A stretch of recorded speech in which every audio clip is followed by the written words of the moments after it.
Hello friends, welcome back to English with Jayanta. আশা করি তোমরা ভালো আছো। তোমরা কি জানো অনলি এমন একটি ইংলিশ ওয়ার্ড যা সাধারণত সেন্টেন্সের স্থানভেদে ভিন্ন রকম অর্থ প্রকাশ করে থাকে। আজ আমি অনলির এমন কিছু উদাহরণ নিয়ে আলোচনা করব যা শুনলে তোমরা অবাক হয়ে যাবে। তো অনলি দিয়ে সেন্টেন্স শুরু করার আগে আমরা একটা সেন্টেন্স সিলেক্ট করে নেব।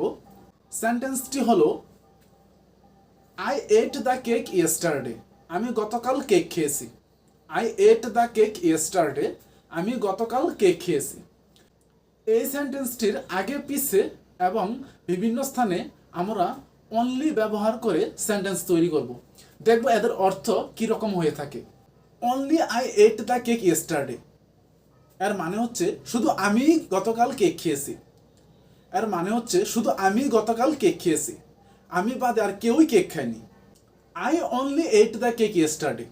I only at the cake yesterday এর মানে হচ্ছে আমি শুধু কেকই খেয়েছি। এর মানে হচ্ছে আমি শুধু কেকই খেয়েছি, কেক খাওয়া ছাড়া আর কোনো কাজই করিনি। কেক খাওয়া ছাড়া আর কোনো কাজই করিনি। তারপর I ate only the cake yesterday. I ate only the cake yesterday এর মানে হচ্ছে আমি শুধু কেকই খেয়েছি, কিন্তু কেক খাওয়া ছাড়া আর কোনো কিছুই খাইনি। ঠিক আছে, I at the only cake yesterday এর মানে হচ্ছে একটিই কেক ছিল যেটা আমি খেয়ে ফেলেছি। একটিই কেক ছিল যেটা আমি খেয়ে ফেলেছি। I at the cake only yesterday. I at the cake only yesterday আমি শুধু গতকালই কেক খেয়েছি, এর আগে কখনো কেক খাইনি।